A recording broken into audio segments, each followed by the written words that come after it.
blank, you're not getting any younger, so buy the shoe, start the project, and take your health seriously.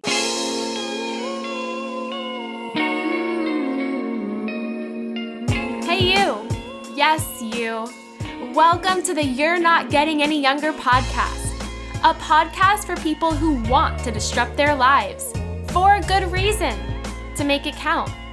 I'm your host, Jen Glantz, and every week I'll drop a new episode with stories from real people just like you, who woke up one morning and decided to make big changes, starting with small things. We'll cover topics like entrepreneurship, love, failure, and self-care. Hey, you're not getting any younger, so let's make this an adventure. Ready?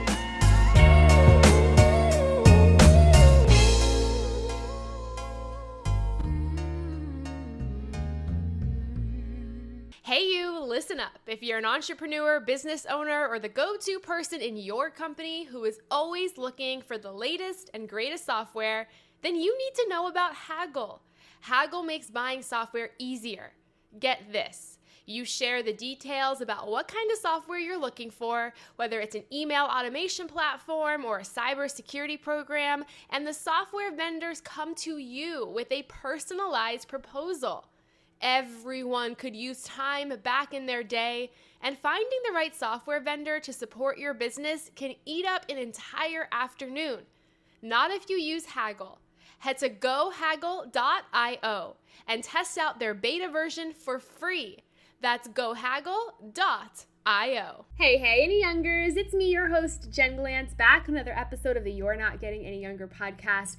Okay, this week I want to dive right into our guest because we have somebody so amazing on the show. I think you're going to take away so many facts from her, so many tips from her, and just fall absolutely in love with her. I can't wait for you to meet Corvaya Jeffries. She's a journalist who worked at USA Today, CNN, and is currently doing digital strategy at Revolt TV. She's also incredible at style. She has her own closet called Corvaya's Closet on Instagram where she sells things and she does styling. You have to check her out on Instagram, instagram.com/Corvaya. You will fall in love with a lot of the reels she posts, which are not only a testament to her confidence, to her style, and to her living her honest life as who she is and herself. On today's episode, we talk about this word, confidence. What does it mean? How do you have it? And how did Corvaya go from a person who gave into fear to one who lived the best possible life she can, reaching her goals and making sure that if anything pushes her back down, whether it's self-doubt or a challenge in life, she rises back up to the occasion and fights for what she believes is right for her. Now, how I know Corvaya is super interesting. Back in 2017, when my second book came out, Always a Bridesmaid for Hire, she was working at a publication in South Florida called the Palm Beach Post, which is a publication I adore. I've read for my whole life growing up.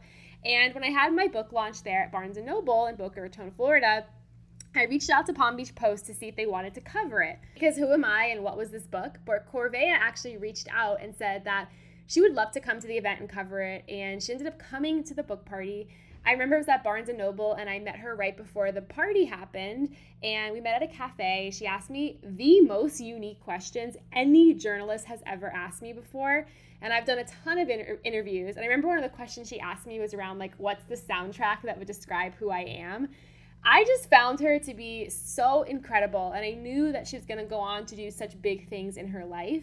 Since that moment, we've stayed in touch. We've worked together over the years, and she's somebody who I genuinely adore following on Instagram. You'll notice I follow like less than 300 people, and I'm very strategic about who I follow because I want a very curated experience and I want to feel inspired when I log onto the platform. And she is somebody who makes me feel that way. So I can't wait for you to learn more about Corvaya, confidence, and so much more in today's episode. I'll be back next week. All my love, Jen Glantz. Hello, welcome to the podcast. I am super excited to ask you this question. It's the first question I ask everybody, but how would you describe who you are and what you do to a person you met at a party? Oh, you come with the best questions all the time. Hey, I'm Corvaya. What's your name, first of all? be like, oh, that's a good response question. Right. I'm not one of those people that like introduce myself and then like talk about me immediately. I like to ask questions first. But I guess when they start asking me questions, I'd say, I work in journalism. I'm a journalist. And I've been saying that for years, but I've had like a 14-year now career in media and journalism. But my journalists out there know, even if you've elevated in your career or switched fields or changed departments or changed titles, you're a journalist through and through, especially when you've covered amazing things, but also tragedies, and you have like the responsibility of people's lives and stories in your hands. You just never walk away from being a journalist. So, hey, my name is Corvaya and I'm a journalist. I love that because I never thought you would have said that when you introduced yourself. But do you think that like people who are the real deal, who do so many cool, creative things, find themselves introducing themselves simply like that? Like, I feel like a lot of people introduce themselves and they brag. They're like, I'm a this, I'm a that, but they're really not. And the people who are real like you are like, hey, at first I'm a journalist. And then as we get to know each other, I'll tell you more.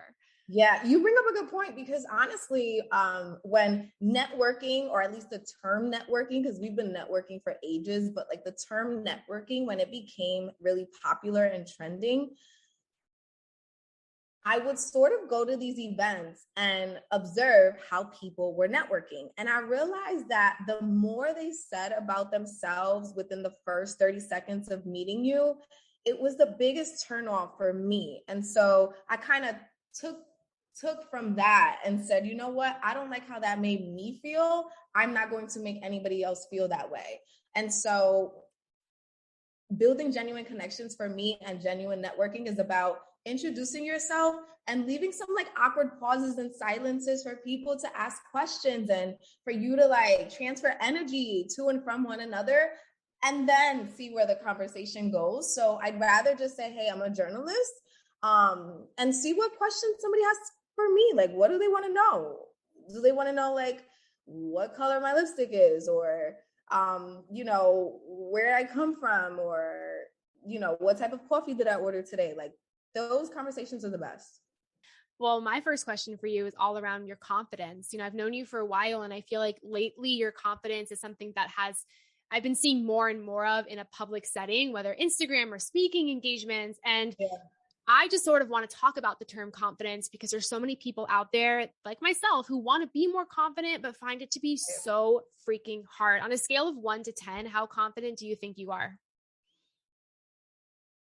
I would say like 9. 9. 9, only because it's a choice. Confidence is a choice. And this year specifically, I've been really making the conscious effort to be more confident. And I realized that it's not that hard. It is about dismissing all of these illusions you have of yourself, like, getting rid of the self-doubt, all of your fears, like being aware of them and then making it a point and a choice to remove them from your thinking just for the day. Like, you don't have to do this for the rest of your life. You don't have to think about the whole month or the year, just for the day. So even this morning during my workout, I'm like, all right, girl, let's get it, another day. So I would say right now I'm at a 9. Okay, but how do you dismiss these things? Because I find that I overthink everything, whether it's what I'm going to wear or when I'm in a conversation with the person. Like, how do you mentally say to yourself, okay, Corvaya, I'm not going to focus on this, or I'm just going to drop this? Like, how do you go through the motions of doing that? Yeah, I think one of the hacks that I've learned and loved, I don't know where I get this from either. Because I do read a lot. I do work with people like you a lot. I have mentors and coaches, and but I don't know where I get this specific hack from, but I fact check myself. The same way I would fact check a story, I fact check myself. So I would either, if I have time, like if I'm, sitting down and writing in my journal or something, I would write down, what are the thoughts that I'm having? What are the fears that come to mind? What are these negative phrases that are popping up in my head? And then I write them down in list form and I go over them and say, which one of these is really true? Whatever's not true, cross it out, get rid of it. Now, if I don't have a lot of time, meaning, okay, maybe I'm running into a meeting and I'm not feeling as confident as I should, or I'm going to a photo shoot, or I'm about to post something online. If I just have a couple minutes or seconds, again, I fact check, like, what's going on in my head right now and what's really true. And like, where are you getting that truth from? Because a lot of times it comes from nowhere, or it comes from a source that's not credible. Like, I used to think that I was too skinny because some boy in 6th grade made a joke about the size of my butt. And so it's like, oh, I think I'm too skinny. But wait, are you too skinny? Where did you get that from? Who made you believe that? And if you can't really find like a solid truth, then let it go. I know, it's so funny how like people from our past, even like random people, or even, I'm sure you get this too, people commenting on videos and saying things about you. You're like, random comments sometimes seep into your life. How do you deal with pushing out negativity? And how do you also deal with, in the moment, not letting what other people think about you stop you from being you? Oh my gosh, that's a good question. In terms of being in the moment, it's really what I try not to do nowadays is like, I try not to walk into any situation, any event, any meeting, anything without checking in with myself first. Because that's where we mess up. When we're not moving with intention, and it's not about overthinking, it's just about checking in with yourself. Like, hey Jen, hey Corvaya, are you good? We're going in. Because when you don't do that, it's almost like there's no direction. And now anyone or anything or any phrase or any word or any statement can throw you off your path. So checking in is big. Now, when it comes to random comments online, on YouTube, on Instagram, it doesn't happen enough for me yet where I have like a plan of attack. So sometimes it still surprises me. Sometimes it still throws me off guard, and there was a time where I got a really negative comment that hurt my feelings, and it took me like 2 or 3 days to like process it and deal with it.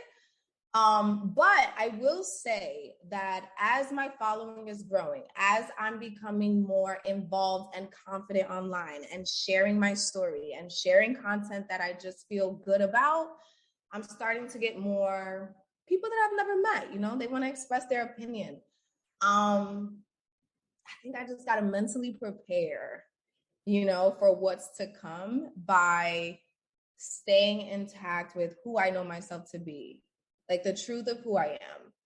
Yeah. And I love how you said like checking in with yourself and say before you walk into an event or you walk into anything, but what if you're not okay? Like, what advice would you give to a person who's about to walk into a first date or a meeting, or even like to hang out with a group of friends and they're like, okay, I'm checking in, but I'm not okay. And I'm saying negative things. And like, what if everyone in here doesn't like me? Like, what the heck do you do in those moments when you're falling apart and you don't really have anyone to turn to? Oh my gosh. Yeah. So we know, disclaimer, I'm not a mental health professional. We know that, but I've been educating myself in this area, whether that means, researching on my own or going to therapy sessions and reading books and practicing these things. The first thing I would say, like the first piece of advice, is take a deep breath, like multiple, because scientifically it actually works. Something happens between the connection of our brain and our bodies that when we take a deep breath and oxygen goes to our brain and like flows through us, it really does change our perspective on what's happening. So that's advice number one. I know that that's like a little cliche and people are tired of hearing about it, but it works for me. And it's solid. The second piece of advice is a little bit more practical. So another hack, something that I do is, for example, my birthday dinner recently, 2 girls spent their time and money and effort planning this birthday dinner for me. I did not want to go. I was having the worst day. And I think I was having like the worst week. And I tried to get out of it, but I think they knew me too well that they were positively reinforcing me to just like, get up, get dressed, and let's go. We'll meet you there. They were being really stern with me.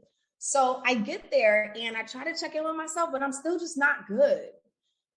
You know what I did? I walked in And I allowed myself to just be silent. Because here's the thing, when you're not okay with yourself, you get self-conscious and you try to like be the first to talk, be the first to speak, and try to like hide the fact that you don't feel good, but you're actually doing the opposite. Like that energy is just feeding off of you. It's just like little bugs. They're just like going off of you and going on to everybody else. And so when you're not in a good space, when you speak, if you're not thinking about what you're saying, it's coming off and people are feeling that. So what I did when I got to the birthday dinner, I sat down in silence. Was it awkward? Yes. But then it allowed my friend to ask a question. That makes it easy. Now all I got to worry about is answering the question. Then my other friend, oh, what are we going to eat? Now it makes it easy. All I got to do is focus on the menu. So you kind of like allow other people to take up the space that you would normally take up when you're in good spirits. Let the other people do it, the people that are in good spirits, and let that energy that they're giving rub onto you. Because I'm telling you, within 45 minutes, I was good. I was happy. I was okay. And I was like, you know what? I'm glad I came. So it's just about being okay with being in the corner a little bit and thinking to yourself, I'm not good. So I'm just going to go here and show up and see what happens. Don't you find that like all of our lives, we think the most confident people are the loudest ones, the one that walk in the room with all this energy? Like, do you find that it's often the people who walk in silence, who walk in like confident with their shoulders back, who don't rush in and say, hey, oh my God, like, don't you notice that? Yeah, 100%. I think one person who inspires me, he's been inspiring me since I was a kid, that is that way, is Jay-Z. And when I was a kid, I was inspired by him a little bit because he was a rapper. He came from the streets and an inner city neighborhood like I did, but he was elevating, you know, he wore this big jewelry and he had these cars. And so as a kid, it just kind of looked like, wow, he's successful. But then he started transitioning and transforming into a businessman, a professional. And he started becoming more self-aware and looking inside of himself. Then he lost the jewelry. He didn't like black out his rims on his car. He didn't wear all the flashy clothes or designers. And he actually spoke on that. And he said, I did that because those were the things I was manifesting. Those are the things I wanted. I wanted success. I wanted money. So I spent my last $20 on jewelry to feel successful, feel rich. Once he saw the fruits of his labor and like all that hard work coming into action, he realized that, man, this is not what represents power or success or wealth. Once he started getting in tune with himself and being more confident, he kind of let all the flashy stuff go. So, I mean, I'm a female. I'm no Jay-Z. I'm no man, but I'm a female. So I love dressing up. So I'm still going to like wear my hair out, wear my watch and like wear the prettiest dress. But for the most part, I think when I have confidence, I am a little less out there. I am a little less flashy. What is understood doesn't have to be explained all the time. Yeah. I'm still working on this because I think deep down am like a little insecure. So I not only try to wear the flashiest outfit, but then I try to walk in with this like over the top energy, which is just a sign of me being nervous. But I want to learn how to be more silent, be more calm, be more okay with really who I am. And you know, I want to ask you too, because you have had quite the career journey. And recently, I feel like in the last couple of years, you've made pivots in your career, you've made decisions in your career that benefit you, that maybe are a little bit different than what you've done for the last 10 years or so. As you've pivoted your career, especially in media, what are some of the things that you've learned and how have you been able to stand up for yourself as you've entered new opportunities? Yeah, that's a really good question. I think that we go back to this word confidence. When I was younger in my career, I allowed fear to keep me from asking for the job that I wanted, to keep me from asking for the exact number that I wanted, to keep me from doing the projects that I really, really wanted to see myself do and grow in. And for whatever reason, I would beat around the bush. I would do all the other things, but never tackle the one thing that I wanted.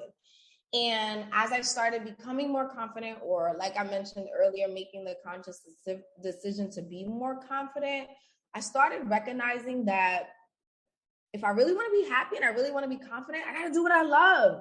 Like I have to do what I love. If not, it's going to weigh me down. So I get laid off. I get laid off. I'm actually really happy I'm in a space where I can talk about this and laugh. But I get laid off.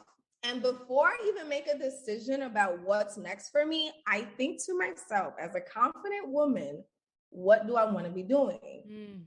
And it changed everything for me, because a lot of the times we're making decisions in our career from our lower self, not our higher self.